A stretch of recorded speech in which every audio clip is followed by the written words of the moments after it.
सिया राम जय जय राम।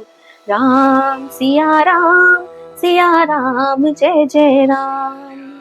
जय श्री राम, जय हनुमान। आप सभी को मेरा राधे राधे, जय श्री राम।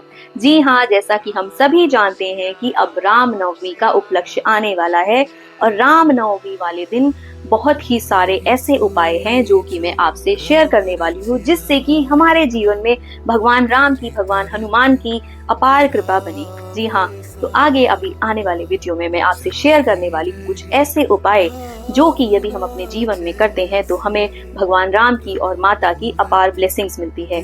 तो सबसे पहले मैं अभी उन लोगों के लिए बात करूंगी जिस किसी को भी नौकरी से संबंधित बहुत ही समस्याएं आ रही हैं, उनको नौकरी नहीं मिल रही है या फिर जॉब इंटरव्यूज उनके क्लियर नहीं हो पा रहे हैं, कोई ऐसा कॉम्पिटिटिव एग्जाम है जिसमें कि उनको रिजल्ट अच्छा नहीं मिल पा रहा है। तो इस रामनवमी सबसे पहले जो मैं उपाय बताऊंगी, मैं उन्हीं लोगों के लिए बताऊंगी। तो हमें क्या करना है, हमें उस दिन हनुमान जी के मंदिर जाना है और हनुमान जी के दाएं पांव का सिंदूर, जो ऑरेंज सिंदूर हनुमान जी बाबा को चढ़ता है, वो सिंदूर हम अपने हाथ में लेकर के आएंगे। और हमें उसे माता सीता के चरणों में जाकर के अर्पित करना है। क्या करना है, हमें माता सीता के चरणों में जाकर के वही सिंदूर हमें लगाना है और साथ ही साथ हमें माता सीता के नाम से एक देसी घी का दिया लगाना है और माता से अपनी प्रार्थना कहनी है कि माता, हमारे एग्जाम होने वाले हैं, कोई कॉम्पिटिटिव एग्जाम है या फिर नौकरी नहीं मिल रही है, जॉब इंटरव्यू क्रैक नहीं कर पा रहे हैं, तो आप अपनी समस्या माता के समक्ष रखेंगे, सीता माता के, उनके चरणों में जाकर के वो हनुमान जी का सिंदूर लगाएंगे। और जब आप माता सीता से अपनी सारी समस्याएं कहेंगे तो आप देखेंगे कि कुछ ही समय के बाद आपको गुड न्यूज मिल गई है, आपका कहीं सिलेक्शन हो गया है और आपका जो भी कॉम्पिटिटिव एग्जाम पूरा नहीं हो पा रहा था इस साल में, आप उसे क्रैक कर रहे हैं। लेकिन एक चीज का ध्यान अवश्य रखें, जिस दिन भी आप ये उपाय करेंगे रामनवमी वाले दिन, उस दिन आपको माता के समक्ष बैठ करके अगर आप कर सकें तो या तो आप 11 बार हनुमान चालीसा का पाठ करें, या फिर अगर आप नहीं कर सकते हैं 11 हनुमान चालीसा का पाठ, तो आप कोशिश करें कि आप 11 माला राम नाम की जरूर माता के समक्ष रखें। इस उपाय को करने से आपको अवश्य ही बहुत ही जल्द जॉब मिल जाएगी, या फिर कोई भी कॉम्पिटिटिव एग्जाम था जो आप क्रैक नहीं कर पा रहे थे, वो 100% अपनी मेहनत से और माता की ब्लेसिंग से जरूर मिलेगी आपको। जी हाँ, इसके साथ ही साथ आगे बढ़ते हैं कि उस दिन हम और ऐसे क्या कुछ उपाय कर सकते हैं जो कि रामनवमी वाले दिन हमारे जीवन में बहुत ही ब्लेसिंग्स लेकर के आ सकते हैं। जिस किसी को भी मान सम्मान प्रतिष्ठा नहीं मिल रही है, उनके जीवन में लोग उनकी बातें नहीं सुनते हैं, उनके लिए मैं अब उपाय शेयर करने जा रही हूँ। उनको उस दिन केसरी रंग का ध्वज खरीदना है। जी हाँ, केसरी रंग का ध्वज आप खरीद करके लाएंगे, हनुमान मंदिर में पहले आप उसे लेकर के जाएंगे, हनुमान जी के चरणों का सिंदूर उस ध्वज के ऊपर लगाएंगे, उसके बाद ला करके आप उसे अपने घर के पूजा घर में रखेंगे। भगवान राम से, भगवान हनुमान जी से आप प्रार्थना करेंगे कि जीवन में आपके मान सम्मान की कमी है, लोग आपकी बातों को नहीं मानते हैं, तो कहीं ना कहीं आपकी यश और कीर्ति, कहीं ना कहीं आपकी यश कीर्ति में कुछ ना कुछ प्रॉब्लम है। तो जब आप इस ध्वजा को लेकर के आएंगे और यह ध्वजा आपको अपने छत के ऊपर लगानी है, तो हम अपने जीवन में बहुत ही ज्यादा ऐश्वर्य और मान सम्मान कहीं ना कहीं देख पाएंगे। अगर आप अपने घर की छत पर नहीं लगा सकते हैं ये ध्वज, तो आप इसको अपने मंदिर में भी लगा सकते हैं। जी हाँ, इस प्रकार को इस उपाय को करने से आपके जीवन में जो भी प्रॉब्लम्स आ रही थी कि लोग आपकी बातें नहीं सुन रहे हैं, आपकी बातों पर ध्यान नहीं दिया जा रहा है, तो कहीं ना कहीं मान सम्मान आपको नहीं मिल रहा है, तो आपको मान सम्मान मिलने लगेगा। इसके साथ ही साथ हमें उस दिन क्या करना है, हमें तुलसी जी की पूजा करनी है और हमें 9 आटे के दिए बनाने हैं। जिसके जीवन में भी दरिद्रता है, जी हाँ, धन संचय नहीं हो पा रहा है, धन से संबंधित कोई भी समस्याएं हैं, तो उस दिन हम शाम के समय पर 9 आटे के दिए निकालेंगे। 9 आटे के दिए हम अपने हाथों से बनाएंगे। देसी घी का दिया हमें तुलसी माता के आगे लगाना है, उसका एक सर्कल हम 9 दियों का बना लेंगे तुलसी माता के आगे, और तुलसी माता के आगे बैठकर हम नारायण कवच का पाठ करेंगे।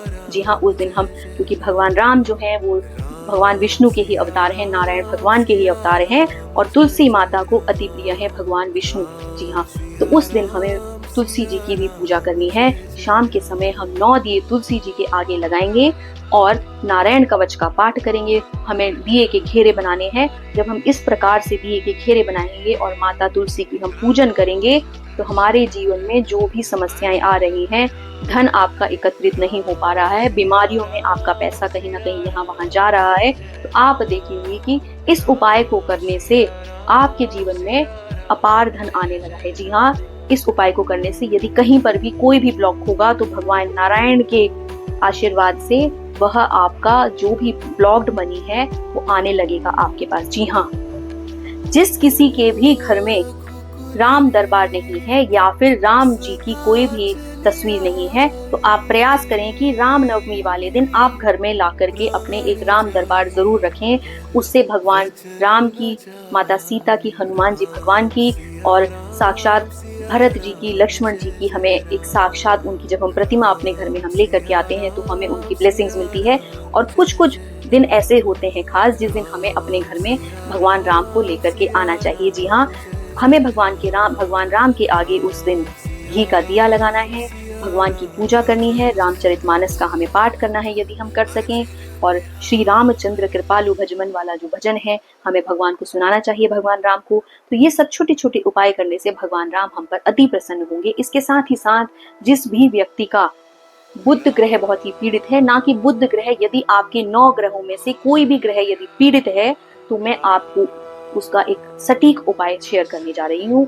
उस दिन हमने क्या करना है, उस दिन हमें हरे रंग की चीजें, जैसे कि हरे रंग की चूड़ी हो गई, हरे रंग के वस्त्र हो गए, हरे रंग के जूते हो, हरे रंग का छाता हो गया, हरे रंग की मूंग हो गई, कोई भी हरे रंग की चीज हम लेंगे और वो हमें जा करके किन्नरों को दान करनी है। जी हाँ, जिस किसी के भी 9 ग्रह में से अगर किसी का पर्टिकुलरली बुध ग्रह यदि पीड़ित है तो हमें उस दिन जा करके किन्नरों को दान करना है। ये सब चीजें, हरे रंग की चीजें जो मैंने आपको बताई। एंड आपको अगर किन्नरों की ब्लेसिंग्स मिल सके तो आप 1 रुपए का सिक्का यदि आपको किन्नर दे दे या आप उससे मांग सकें तो आप उससे 1 रुपए का सिक्का ला करके अपनी तिजोरी में रख दीजिए। तो कहीं ना कहीं आपके अगर जीवन में धन धान्य की पूर्ति नहीं हो रही है तो धन धान्य की भी पूर्ति आपके जीवन में होने। इसके साथ ही साथ यदि हमें उस दिन भगवान राम को प्रसन्न करना है तो हमें 27 पुष्पों की माला बनानी है। जी हाँ, 27 पुष्पों की माला, जिसमें से कि 10 होंगे गुड़हल के फूल, 10 होंगे अपराजिता के फूल, 3 हम कमल लेंगे, 3 हम गुलाब लेंगे, 1 हम गेंदे का फूल लेंगे। ये कुल मिलाकर हो जाते हैं पूरे 27 फूल। इन 27 फूलों की माला अपने हाथ से आप घर में बनाइए और भगवान श्री राम को आप इस माला को अर्पित करिए और अपनी जो भी मनोकामना है आप भगवान श्री राम के आगे अपनी मनोकामना रखिए कि आपके जीवन में जो भी संकट चल रहा है तो भगवान राम का नाम भजने से आपके जीवन में आधे संकट ऐसे ही दूर हो जाएंगे। आप यह पुष्पों की 27 पुष्पों की माला भगवान को अर्पित करें, क्योंकि ये जो 27 पुष्पों की माला होती है ये 27 नक्षत्रों को अंकित करती है। जी हाँ, 27 पुष्पों की जो यह माला है ये 27 नक्षत्रों को अंकित करती है। तो हम जब ये 27 पुष्पों की माला भगवान श्री राम को अर्पित करते हैं तो कहीं ना कहीं हमारे जो भी बुरे ग्रह होते हैं, जो भी हमारे नक्षत्र होते हैं, जो भी हमारे अगेंस्ट चल रहे होते हैं, तो वो हमारे फेवर में आने लगते हैं, जिससे कि हमारे जीवन में धन धान्य की पूर्ति होती है। स्वास्थ्य से संबंधित यदि कोई भी समस्याएं हमारे जीवन में है उसकी पूर्ति होती है। हमारे जीवन में अगर घर में लग रहा है बहुत ही नेगेटिविटी है उसकी पूर्ति होती है। जी हाँ, तो राम नवमी का जो उपलक्ष्य होता है यह हमारे जीवन में बहुत ही ज्यादा ब्लेसिंग्स लेकर के आता है, क्योंकि साक्षात भगवान राम हमें उस दिन अपना आशीर्वाद देते हैं माता के साथ साथ, क्योंकि माता दुर्गा का भी अंतिम दिन उसी दिन होता है। जी हाँ, तो रामनवमी वाले दिन आप यह सब उपाय जरूर करके देखें। साथ ही साथ माता दुर्गा के भी मैंने आपसे बहुत सारे उपाय शेयर किए हैं, तो आप प्लीज वो सारे उपाय, आपको जो भी लगता है कि जो भी उपाय आप कर सकते हैं उसको अवश्य करें।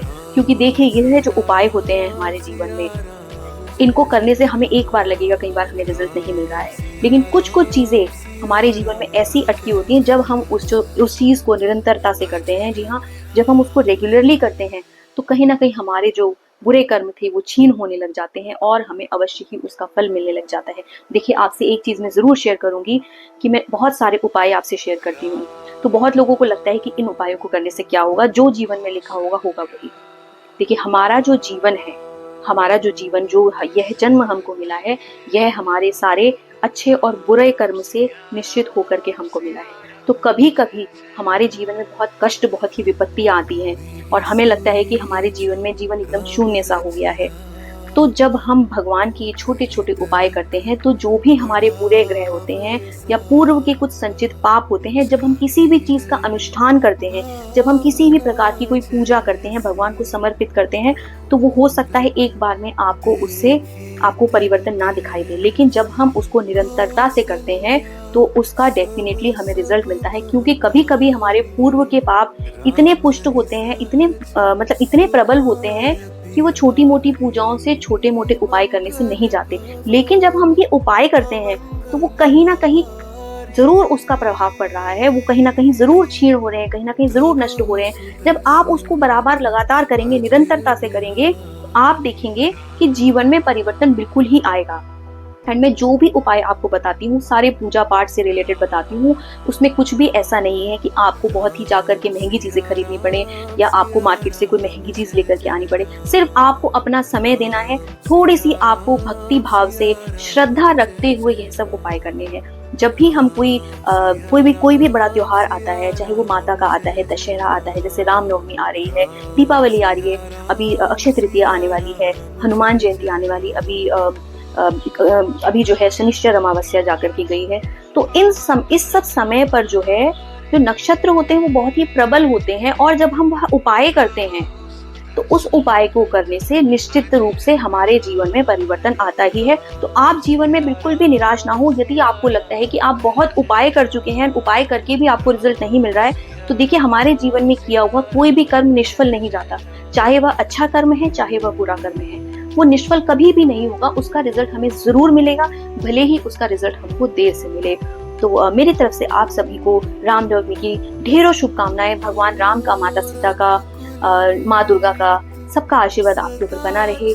आप लोग जीवन में खूब तरक्की करें, जीवन में धन धान्य की पूर्ति हो। मेरी तरफ से आप सभी को यही सब ब्लेसिंग्स हैं। मैं माता से आपकी सभी सुखों के लिए प्रार्थना करती हूँ। आई होप आप सभी को मेरा ये वीडियो पसंद आया हो। पसंद आए तो प्लीज चैनल को सब्सक्राइब करें, वीडियो को लाइक करें। Thank you so much. Radhe Radhe.